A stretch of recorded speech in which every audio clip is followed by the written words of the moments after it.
ભગવાન શ્રી કૃષ્ણ ઈંડોળે સૂતા છે। 8 પટરાણીઓ તેની આસપાસ છે। દરેક પટરાણી ભગવાનની કંઈક ને કંઈક સેવા કરી રહી છે। રૂકમણીજી તેના પગ દબાવી રહ્યા છે। શ્રી વૃંદા ભગવાનને હવા નાખી રહ્યા છે। ભદ્રાવતીએ હરીસો ચાલ્યો છે। જાંબુવતીએ પાણીનો જગ ચાલ્યો છે। સત્યા લેપ લગાવી રહ્યા છે।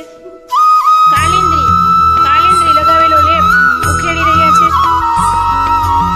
લક્ષ્મણ પાન લઈ આવે છે અને સત્યભામા તે પ્રભુને એક દાસી ત્યાં આવે છે।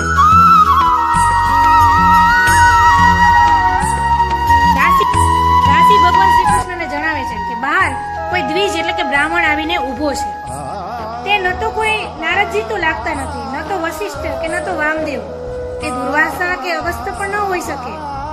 મેં તો ઘણા બધા ઋષિઓ જોયા છે પણ તેના જેવું તો કોઈ છે નહીં। તે દરિદ્ર જેવો લાગે છે।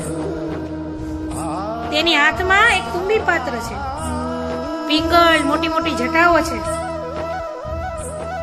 નગરના લોકો તેને ટોળે વળીને જોઈ રહ્યા છે કે આવો વિચિત્ર બ્રાહ્મણ કોણ આવ્યો છે। દાસી આગળ જણાવે છે કે તેને પ્રણામ કરીને કહેવડાવ્યું છે કે ભગવાનને કહેજો કે મારો નામ સુદામો છે। આમ ભગવાન સુદામાનું નામ સાંભળતા જ બે બાકડા ઊભા થઈ જાય છે।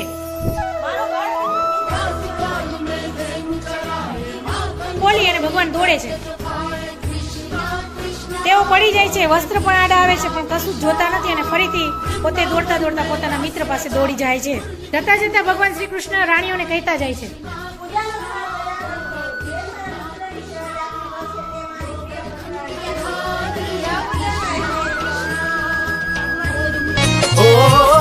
पाकर संदेशा कृष्ण दौड़े आए, नेह से सखा को हृदय से लगाए, नेह से सखा को हृदय से लगाए।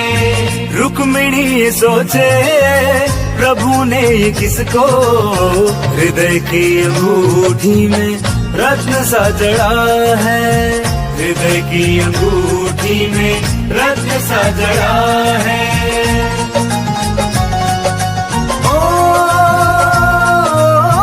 नयन से प्रभु के बहे अश्रुधारे, अश्रु से सखा के चरण वो पखारे, अश्रु से सखा के चरण वो पखारे। हुई पूर्ण आशा मिटी सब निराशा, द्वारकापति जो संग में खड़ा है, द्वारकापति जो संग में खड़ा है। कन्हैया से मिलकर है हर्षित सुदामा, द्वारकापति जो संग में खड़ा है, द्वारकापति जो संग में खड़ा है।